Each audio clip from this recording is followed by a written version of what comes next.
Look, it's been a bummer of a week around here for football fans. I get it. A lot of people, and not without cause, took that Cleveland loss hard.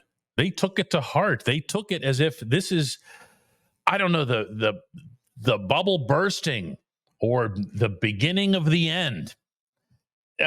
Part of that is just Steelers fans being who they are, but part of it is, I'm going to be honest with you here, not justified at all. Good afternoon to you. Good Wednesday afternoon. I'm Dejan Kovacevic of DK Pittsburgh Sports. This is the new Double Shot Show. The Steelers and the Bengals will be meeting Sunday in Cincinnati. And when they do so, the Steelers will have a chance to be, and maybe everybody needs to hear this right about now, the Steelers will have a chance to be 9-3 and still atop of the AFC North division.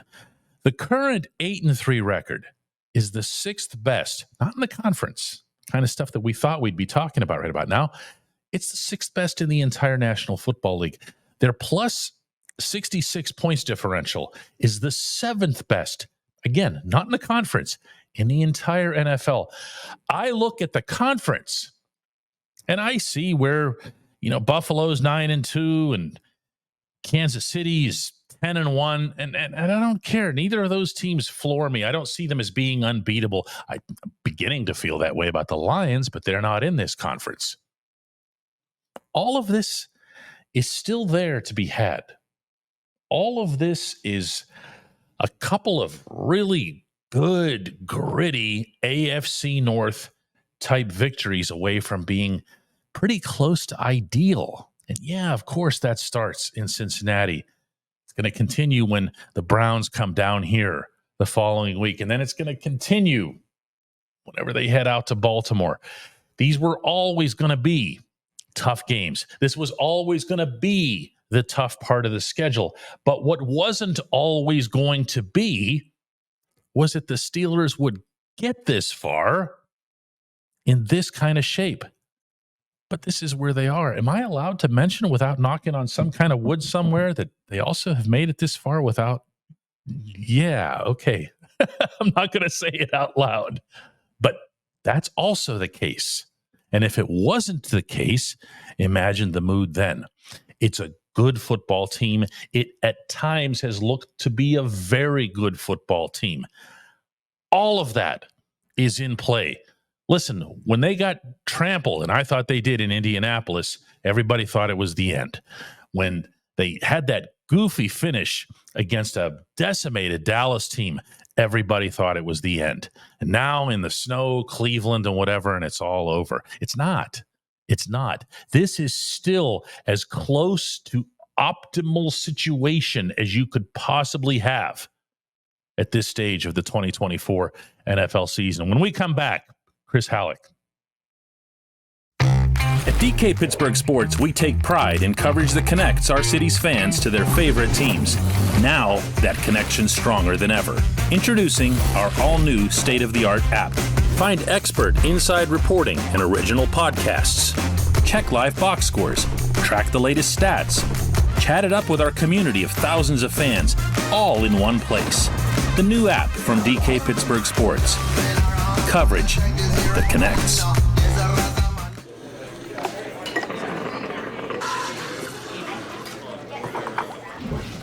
Joined now by Chris Halleck over on the south side. And Chris, looking ahead to the Bengals, it's really one thing to talk. I should say two things to talk about: the passer and the receiver. Joe Burrow and Jamar Chase are beyond electric. And I'm not going to lie here. I think there was, just for me here, I think there was some element of obfuscating how great Chase is while T. Higgins was still there, and even Tyler Boyd, because it was always the triple threat that they had. They had Joe Mixon at running back, but now that it's just the two of them, it's unbelievable to watch for me. Now, they're not as good, but it's in a way it's just that much more entertaining because nobody can stop them. No, Jamar Chase really is one of the best receivers in the league, and that did not change just because of any time he's missed because of injury or anything else. There's a reason why he's always wanted to be paid. And like when all this conversation was going on during the offseason about wanting to get paid, there's a reason why. He's that good. And him with Joe Burrow, he doesn't necessarily need Joe Burrow to be great, but the fact that him and Burrow played together back in their LSU days, and they play together now on the same team in the NFL, like it just continued on. That chemistry that's not anything that had to be developed. They already had it, and they really picked up right where they left off because they were one of the great duos in college, and they've turned into one of the greatest duos, if not the greatest duo in the NFL. Well, what's the challenge here? Let's get specific here. Who stops this? I mean, the easy answer is to say, all right, well, Joey Porter Jr. is going to cover him. Well, Joey's going to be good for 3 flags. Let's just call it like it is. Yeah. No, I'm not even being. I just think the scope of what's happening in this scenario is that not only are the Bengals going to throw to Chase, they're going to throw deep to him, and those flags are going to be costly, but that's just the nature of the way he covers. So what else can you do, whether you're Terrell Austin or by extension Mike Tomlin, to at least minimize these guys, both of them? It's gonna require some double coverages. You're just gonna have to. You're gonna have to shade some coverage, whether it's a safety, whether it's if Joey Porter Jr. is like, if we're talking really specific here, if the Steelers are in a cover 3 and Joey is one of the deep third guys, well, you have to have somebody underneath that's not a linebacker. You have to have somebody underneath like a Minka Fitzpatrick or something, so that you have 2 really, really able-bodied coverage guys covering this guy. Now, that might leave T. Higgins open. That might leave some of the other guys open. Mike Gesicki is going to be another guy that they have to watch out for, because he's the way Mike Tomlin described him. He's too big, he's too athletic for linebackers, but he's too big for safeties.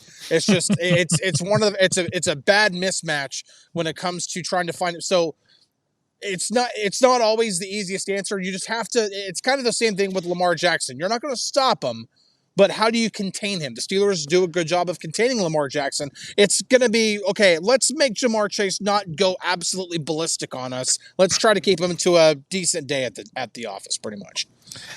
And you got to get after Burrow. You can't give him time. I think that's the other element here. If you allow them to extend plays, they'll extend the yardage on you.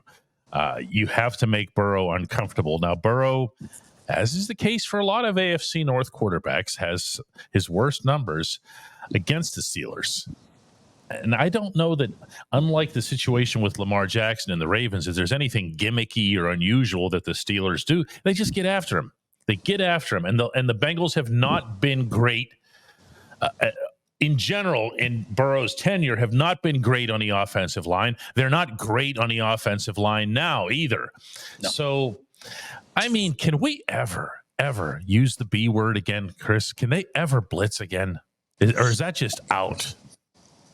So I've done some digging on this, and the Steelers blitz rate right now is pretty much just smack dab in the middle of the league. It's just they don't blitz at a high rate. And outside of the last season that they led the league, remember that they led the league. The Steelers led the league in sacks for I think it was 4 or 5 years straight. Yes. And the last year that they led the league in sacks, they also didn't blitz very much. They only blitzed 3% more of the time than what they're doing right now. But all of those other years, they blitzed way more often. And so I just, you got to wonder, okay, do they start rushing more often? And, I'm going to have to look more and more into how do they play Joe Burrow? Do they blitz him more often? Because the times in which they have played best against Joe Burrow, I think about that season opener in 2022 where they made him crushed him. But right off the bat, it was TJ, it was Cam Hayward. Oh my goodness, was Cam Hayward ripping people's souls apart up front. Yeah. And you had others getting involved. Minka was up at the line of scrimmage occasionally in that game. That was the best game he's ever played in his life. Yeah, Minka had that early pick 6 too, right away. But even that, if you had taken that out, it would have been the best game of his life. That's how incredible he was that day. The tackles that he was making, the hits, the contact, the meanness, everything. But if you're Mike Tomlin and you see, and he acknowledged this yesterday in his press conference, Chris, if you see that teams are doing things to stop your pass rush up front. They're keeping extra packages in. They're keeping extra bodies in. Why wouldn't you adjust? What are you getting stubborn for? Yeah, see that's the part that I kind of, it's like in baseball where you just kind of let the other team intentionally walk your guy. It's just, do you just say, oh well, okay, well I guess we're just going to drop more into coverage since we're not going to get home? Yeah, or do you find or do you find different ways to try to confuse the protection? Like, okay, well they're going max protect again. Okay, well what's a way that you could confuse? Like, do they think the pressure's coming from one side, so they slide it to the right when your blitz is coming from the left side? Whatever you want to do, there's got to be different ways you can scheme up these blitzes, scheme up these rushes. You don't have to blitz 7 guys in order to get home, but it's frustrating because they do have to get after 25 sacks so far this season. That's just not enough. They have to get to the quarterback more often. They have to get to this quarterback more often. Chris, have a great Thanksgiving. When we come back, J1Q.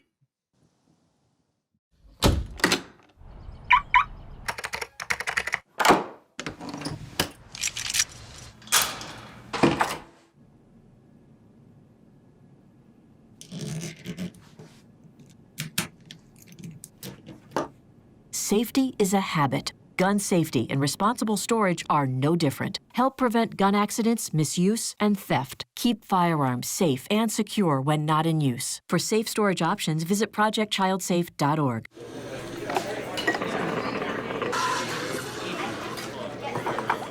And for today's J1Q, that stands for just one question. Let's head out to Taylor Swift country. Hey, DK, it's Doug from Kansas City. Love show, love you. I've been a Freiermuth fan since we drafted him, and I was kind of wondering, do you think Pittsburgh's not showing their hand with how they want to use him, especially toward the end of the season? Thank you very much. Bye-bye.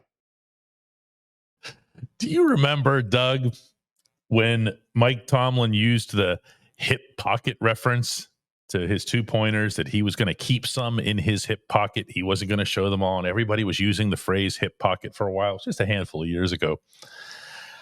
I feel like every time the Steelers are doing something dumb, there's a reflexive defense of what they're doing by suggesting, as you're attempting to do here, that they're just waiting to become smart.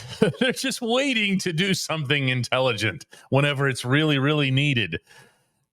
Doug, this is just dumb. That's all this is. Let's call it what it is. Not using your number one tight end after you spent pretty much the entire summer patterning your principal offense around him, your central schematics to what you want to do around him. And then, as if icing on the cake, you get to the end of the summer and you pay him and you make him part of your long-term future, an indelible piece of your franchise. And then you go ahead and ignore him. That doesn't make sense. No, they're not saving Pat Freiermuth. No, there's no real logic to this except for one thing. And I'm not going to defend it. I'm just going to try to explain what their point of view is. And that's that Arthur Smith wants at all times his best blockers on the field. Now, I don't think anybody could sensibly dispute that Darnell Washington is a superior blocker to Freiermuth. Washington's he's scarcely human. He's a giant among men. He devours people. I think he would have made a spectacular tackle, and by the way, gotten paid a lot more than in being a number 2 tight end. But Muth, he's coming off the field for Michael Pruitt. He's coming off the field for Connor Hayward. What are you doing? He's been on the field. It's not just the targets, Doug. It's not just the catches. He's been targeted either 2 or 3 times in each of the past 5 games. Never more. And he's not had more catches than that either, because he catches everything that you throw to him. His catch rate is over 80%. So what are you doing? What are you doing? You're not saving that. These are divisional games we've seen. This was Baltimore and Cleveland that we just saw. This is Cincinnati we're about to see. No, they're not saving it. This is exactly as dumb as you think it is. And on that happy note, I want to wish everybody who's been kind enough to check out the new Double Shot show here the happiest of Thanksgivings. Hope you have time to spend with your family, friends, other loved ones. And we're going to be doing the same here at DK Pittsburgh Sports. This program and the various Daily Shot podcasts and stuff like that will all be back next Monday with the latest, all of our news and views and everything else on what occurred in Cincinnati. But we're going to be shutting down too over the next couple of days, and then, heading on out to the far end of Ohio. So again, thanks again, and happy Thanksgiving to you.